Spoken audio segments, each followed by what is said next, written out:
Agosto 4, segundo Crônicas 35, verso 1 a 36, verso 23. Então Josias celebrou a Páscoa do Senhor em Jerusalém, e assim, o Cordeiro Pascal foi abatido no 14º dia do primeiro mês.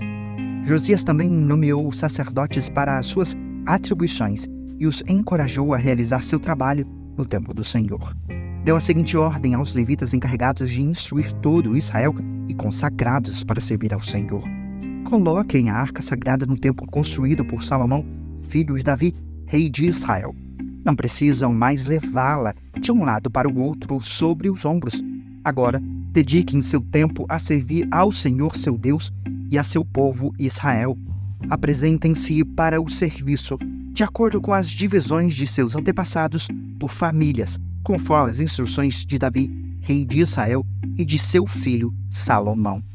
Fiquem no santuário no lugar indicado para cada divisão e ajudem as famílias das quais foram encarregadas quando elas trouxeram suas ofertas ao templo. Abatam os cordeiros pascais, consagrem-se e preparem-se para ajudar os que chegarem. Sigam todas as instruções que o Senhor deu por meio de Moisés. Então Josias deu ao povo 30.000 cordeiros e cabritos para as ofertas da Páscoa, além de 3.000 bois, todos dos rebanhos e do gado do rei. Os oficiais do rei também deram contribuições voluntárias para o povo, para os sacerdotes e para os levitas. Ilquias, Zacarias e Jeiel, os chefes do templo de Deus, deram aos sacerdotes 2.600 cordeiros e cabritos e 300 bois como ofertas de Páscoa. Os líderes dos levitas, Cananias e seus irmãos, Semaías e Natanael, bem como Asabias, Jeiel e Josabade, deram 5.000 cordeiros e cabritos e 500 bois aos levitas para suas ofertas de Páscoa. Quando tudo estava pronto para a comemoração da Páscoa, os sacerdotes e os levitas tomaram seus lugares, organizados de acordo com as suas divisões, conforme o rei havia ordenado. Então os levitas abateram os cordeiros da Páscoa e apresentaram o sangue aos sacerdotes, que o aspergiram sobre o altar, enquanto os levitas preparavam os animais. Repartiram os holocaustos entre o povo, de acordo com suas divisões, para que as famílias os oferecessem ao Senhor conforme prescrito no livro de Moisés, e fizeram o mesmo com os bois. Assaram os cordeiros da Páscoa como prescrito, cozinharam as ofertas sagradas em potes, caldeirões e panelas, e os levitas depressa ao povo. Em seguida, os levitas prepararam as ofertas de Páscoa para si mesmos e para os sacerdotes, os descendentes de Arão, pois os sacerdotes haviam ficado ocupados desde a manhã até a noite, oferecendo os holocaustos e as porções de gordura. Os levitas se encarregaram de todos os preparativos. Os músicos descendentes de Asaf estavam em seus lugares, segundo as ordens de Davi, Asaf, Emã e Gedutum, vidente do rei.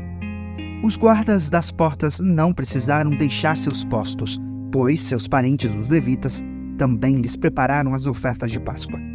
Toda a cerimônia para a Páscoa do Senhor foi realizada naquele dia. Os holocaustos foram sacrificados no altar do Senhor, como o rei Josias havia ordenado. Todos os israelitas presentes em Jerusalém celebraram a Páscoa e a festa dos pães sem fermento por 7 dias. A Páscoa não havia sido celebrada dessa maneira desde o tempo do profeta Samuel. Nenhum dos reis de Israel havia comemorado a Páscoa como o rei Josias, com todos os sacerdotes e os levitas, os habitantes de Jerusalém e o povo de todo o Judá e Israel que estavam presentes na cidade. Essa comemoração de Páscoa ocorreu no 18º ano do reinado de Josias.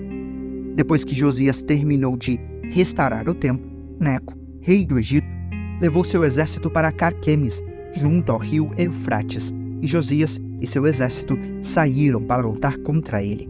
O rei Neco, porém, enviou mensageiros a Josias para lhe dizer: "O que quer comigo, rei de Judá? Hoje não tenho nada contra você. Estou a caminho da batalha contra outra nação, e Deus ordenou que eu me apressasse. Não interfira com Deus, que está comigo, ou ele o destruirá." Josias, porém, não deu ouvidos às palavras de Neco, que ele havia falado a mando de Deus, e não quis voltar atrás. Em vez disso, disfarçou-se e levou seu exército para a batalha na planície de Megiddo. Arqueiros do inimigo atingiram o rei Josias com suas flechas, e ele gritou para seus homens: "Tirem-me da batalha, pois estou gravemente ferido." Então, tiraram Josias de sua carruagem e o colocaram em outra. Levaram-no de volta para Jerusalém, onde morreu e foi sepultado no cemitério dos reis. Todo o Judá e Jerusalém lamentaram por ele. O profeta Jeremias compôs cânticos fúnebres em homenagem a Josias, e até hoje os cantores e cantoras ainda entoam esses lamentos sobre sua morte. Eles se tornaram uma tradição e estão registrados no livro das Lamentações. Os demais acontecimentos do reinado de Josias e seus atos de devoção, realizados de acordo com a lei do Senhor, do início ao fim, estão registrados no livro dos reis de Israel e de Judá. O povo da terra proclamou Jeoacás, filho de Josias, como seu sucessor em Jerusalém. Jeoacás tinha 23 anos quando começou a reinar, e reinou em Jerusalém por 3 meses. Foi deposto pelo rei do Egito, que exigiu de Judá o pagamento de 3.500 quilos de prata e 35 quilos de ouro como tributo. O rei do Egito nomeou Eliaquim, irmão de Jeoacás, rei sobre Judá e sobre Jerusalém, e mudou o nome dele para Joaquim. Depois, Neco levou Jeoacás para o Egito como prisioneiro. Joaquim tinha 25 anos quando começou a reinar, e reinou em Jerusalém por 11 anos. Fez o que era mau aos olhos do Senhor seu Deus. Então, Nabucodonosor, rei da Babilônia, atacou Jerusalém e prendeu Joaquim com correntes de bronze. Depois, levou-o para a Babilônia. Nabucodonosor também levou alguns dos tesouros do templo do Senhor e os colocou em seu palácio na Babilônia. Os demais acontecimentos do reinado de Jeoaquim, incluindo todas as coisas detestáveis que fez e tudo que foi achado contra ele, estão registrados no livro dos reis de Israel e de Judá. Seu filho Joaquim foi seu sucessor. Joaquim tinha 18 anos quando começou a reinar, e reinou em Jerusalém por 3 meses e 10 dias. Fez o que era mau aos olhos do Senhor. Na virada do ano, o rei Nabucodonosor levou Joaquim para a Babilônia. Nesta ocasião, também levou os tesouros do templo do Senhor. Nabucodonosor nomeou Zedequias, tio de Joaquim, rei sobre Judá e sobre Jerusalém. Zedequias tinha 21 anos quando começou a reinar, e reinou em Jerusalém por 11 anos. Zedequias fez o que era mau aos olhos do Senhor seu Deus, e não se humilhou quando o profeta Jeremias lhe falou diretamente da parte do Senhor. Também se rebelou contra o rei Nabucodonosor, embora lhe tivesse jurado lealdade em nome de Deus. Zedequias era um homem duro e teimoso e se recusou a voltar para o Senhor, o Deus de Israel. Da mesma forma, todos os líderes dos sacerdotes e o povo se tornaram cada vez mais infiéis. Seguiram todas as práticas detestáveis das nações vizinhas e profanaram o templo do Senhor que havia sido consagrado em Jerusalém. Repetidamente, o Senhor, o Deus de seus antepassados, enviou profetas para adverti-los, pois tinha compaixão de seu povo e do lugar de sua habitação. No entanto, eles zombaram dos mensageiros de Deus e desprezaram suas palavras. Caçoaram dos profetas até que a ira do Senhor não pôde mais ser contida e nada mais se pôde fazer. Então, o Senhor trouxe o rei da Babilônia contra eles. Os babilônios mataram os jovens e foram atrás deles até dentro do santuário. Não tiveram piedade nem dos rapazes, nem das moças, nem dos idosos e doentes. Deus os entregou todos nas mãos do rei.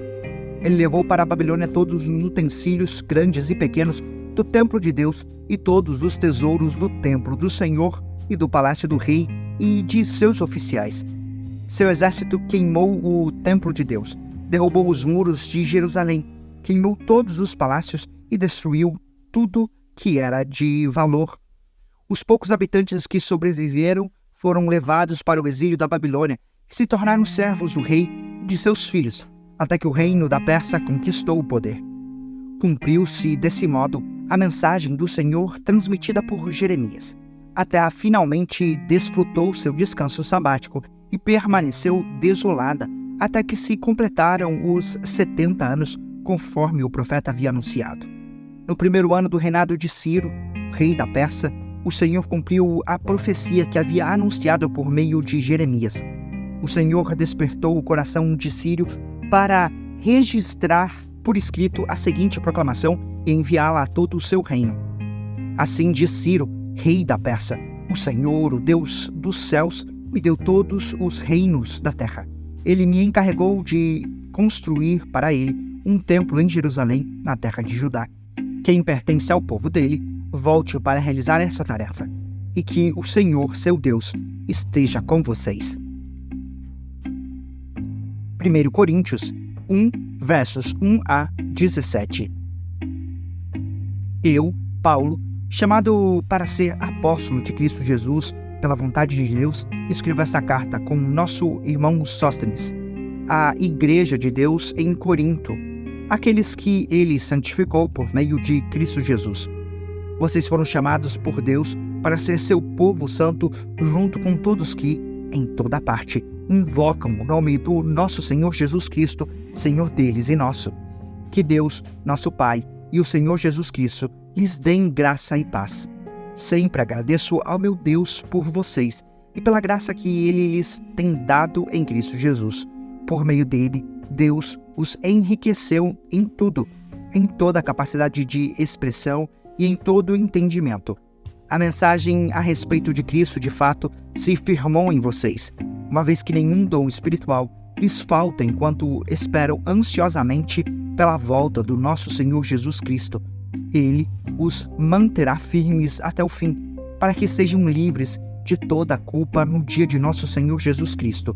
Deus é fiel, e Ele os convidou a ter comunhão com seu Filho Jesus Cristo, nosso Senhor. Irmãos, suplico-lhes, em nome de nosso Senhor Jesus Cristo, que vivam em harmonia uns com os outros e ponham fim às divisões entre vocês. Antes, tenham o mesmo parecer, unidos em pensamento e propósito, pois alguns membros da família de Cloe me informaram dos desentendimentos entre vocês. Meus irmãos, refiro-me ao fato de alguns disserem: eu sigo Paulo, enquanto outros afirmam: eu sigo Apolo, ou eu sigo Pedro, ou ainda, eu sigo Cristo. Acaso Cristo foi dividido? Será que eu, Paulo, fui crucificado em favor de vocês? Alguém foi batizado em nome de Paulo?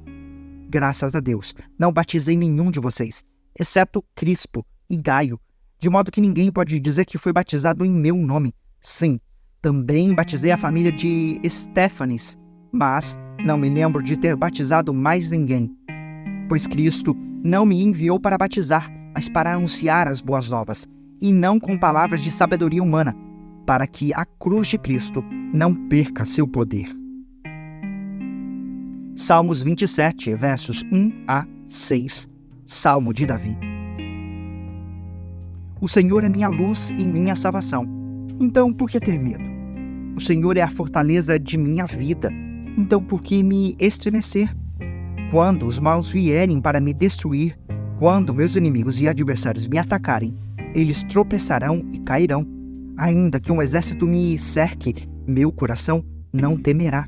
Ainda que invistam contra mim, permanecerei confiante. A única coisa que peço ao Senhor, o meu maior desejo, é morar na casa do Senhor todos os dias de minha vida, para contemplar a beleza do Senhor e meditar em seu templo, pois ali me abrigará em tempos de aflição, e em seu santuário me esconderá. Em segurança, numa rocha alta, me colocará. Então, manterei a cabeça erguida, acima dos inimigos que me cercam. Em seu santuário, oferecerei sacrifícios com gritos de alegria. Cantarei e louvarei o Senhor com música. Provérbios 20, versos 20 e 21. Quem insulta o pai ou a mãe terá sua luz apagada na mais absoluta escuridão.